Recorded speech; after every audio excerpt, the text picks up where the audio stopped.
আশা করি আপনারা সকলে ভালো আছেন। আমি আবার একটা ভিডিও আজকে নিয়ে চলে এসেছি আপনাদের কাছে। মেনলি নি জয়েন্ট রিপ্লেসমেন্ট হওয়ার পরে, স্টিচ কাটার পরে যে ব্যায়ামগুলো মোটামুটি করতে হয় বা যে এক্সারসাইজগুলো করলে পাটা আবার মুভমেন্ট করে, পাটা ভাঁজ করে, তারই একটা ভিডিও আমি নিয়ে চলে এসেছি আপনাদের কাছে। আপনারা পুরো ভিডিওটা দেখার অনুরোধ রইল আপনাদের। পুরো ভিডিওটা দেখলে আপনারা এক্সারসাইজ বা এই ধরনের পেশেন্ট থাকলে কী ধরনের এক্সারসাইজ করবেন তার একটা ধারণা আপনারা পেয়ে যাবেন। রোগ যখন মানুষ থাকলে পুরো ওনার এখানে স্টিচ করা আছে, ওনার কয়েকদিন আগে ওটি হয়েছিল, নি রিপ্লেসমেন্ট হয়েছে, তো তারপরে আমাদের আস্তে আস্তে সেই এক্সারসাইজগুলো করায়। তো চলুন এইভাবে আমরা অ্যাঙ্কেল পাম্পিংটা স্টার্ট করব। প্রত্যেকটা এক্সারসাইজ 10 বার করে প্রথম শুরু করছেন, তো সেই ক্ষেত্রে অনেক সময় দেখা যায় কোয়াড্রিসেপস এক্সারসাইজটা করাবো। কোয়াড্রিসেপস এক্সারসাইজ বা কোয়াড্রিসেপস স্ট্রেংথেনিং এক্সারসাইজ, যেটার কারণে আপনার হাঁটুটা মুভ হবে বা হাঁটুর যে বা থাইয়ের যে মাসেলগুলো সেগুলো আস্তে আস্তে লুজ হবে, ব্লাড সার্কুলেশন বাড়বে, ব্যথা করবে, ফোলা করবে। চলো ব্যাস নামিয়ে দিন, আবার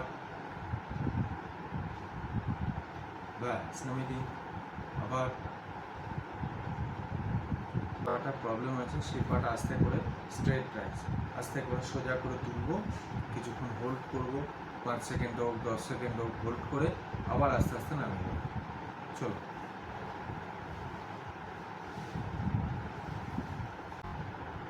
আবার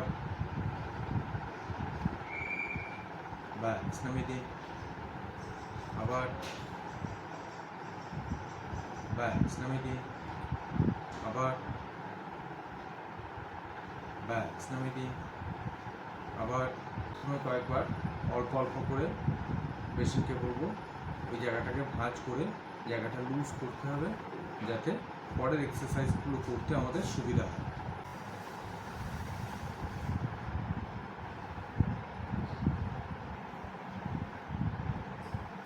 আবার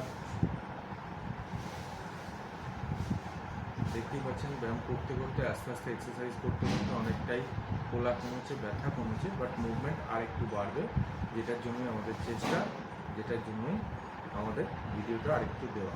আপনাদের এটা সবার ঘরেই থাকবে, ওড়না কম বেশি সবার বাড়িতেই থাকে। ওড়না না পেলে গামছা নিতে, এটা দিয়ে টানলে কী হয়, প্রথম অবস্থায় যতটুকু নিজে নিজে টানা যায়, কিন্তু একটু সাপোর্ট পেলে ওই জিনিসটা আরেকটু এগিয়ে আসে। আমরা সেটাই করার চেষ্টা করেছি। ব্যাস ছেড়ে দিন, সোজা, ব্যাস চলো, ঠিক আছে। এবার আমরা হালকা সাপোর্ট দেবো যাতে আরেকটু বেন্ড হয়। চলো টানুন টানুন, আরেকটু আরেকটু আরেকটু, ব্যাস চলো, ব্যাস লুজ, চলো আবার আবার আবার আবার, ব্যাস চলো লুজ, ছেড়ে দিন, আবার টান, আরেকটু আরেকটু আরেকটু, ব্যাস লুজ, ব্যাস আবার টানো, আরেকটু আরেকটু, মাঝখান দিয়ে বেন, টানো আস্তে আস্তে, ব্যাস যেখানে অসুবিধা হবে বলবেন। চলো আস্তে আস্তে, আরেকটু, ব্যাস লুজ, আবার টানো, ব্যাস লুজ, আবার ব্যাস লুজ, আবার। এখন দেখছিলাম সুপাইন লাইন পজিশন, আমরা দেখবেন প্রন লাইন পজিশনে, মানে উপর হয়ে শুয়ে পাটাকে টানা। তো পাটাকে আমরা এভাবে উপর হয়ে শুয়ে নিয়েছি, নিয়ে এবার আস্তে আস্তে হাঁটুটাকে আমরা ভাঁজ করব, ঠিক যেমন পজিশন আপনি দেখছেন। একটা হাত ঠিক এই জায়গায় সাপোর্ট দেবো এবং একটা হাত অ্যাঙ্কেলের জায়গায় সাপোর্ট দেবো, দিয়ে উনি আস্তে আস্তে আগে নিজে কয়েকবার টেনে নেবে, নিয়ে ওই জায়গাটা ফ্রি হয়ে গেলে তারপর আমরা আস্তে আস্তে সাপোর্ট হালকা হালকা করে সাপোর্ট দেবো, যাতে ওনার বেন্ড করতে সুবিধা হয়, যাতে পাটা আবার আগের জায়গায় আসে, ব্লাড সার্কুলেশন হয় এবং ওনার ব্যথাটা যাতে কমে, ব্যথা ফোলা এগুলোও কমে। চলে কিন্তু বরফ শেক অবশ্যই দিতে হবে বা আইস প্যাক শেক অবশ্যই দিতে হবে। তাহলে কী হবে, আর একটু বেটার হবে, ব্যথা হবে না, ফোলা হবে না, পেশেন্টের কিন্তু আরেকটু তাড়াতাড়ি রিকভারি হবে। আস্তে আস্তে আরেকটু ক্লোজ, আবার টানো, আরেকটু ক্লোজ, আবার আরেকটু ক্লোজ, আবার আরেকটু আবার আরেকটু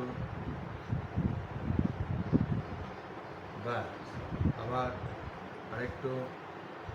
প্রথমে আমরা অল্প অল্প কয়েকবার করব, অল্প অল্প করে স্টার্ট করব, ধীরে ধীরে প্রয়োজন মতো 10 বার, 15 বার, 20 বার আস্তে আস্তে বাড়াতে হবে। এটা হচ্ছে আমাদের এইভাবে পেশেন্টকে বসাবো, পা ঝুলিয়ে বসাতে হবে, বসিয়ে আস্তে আস্তে যে পাটা প্রবলেম সেই পাটা আস্তে আস্তে একবার এরকম সোজা করব, স্ট্রেট করব, আবার আস্তে আস্তে আস্তে আস্তে পাটা বেন্ড করব। উনি লুজ,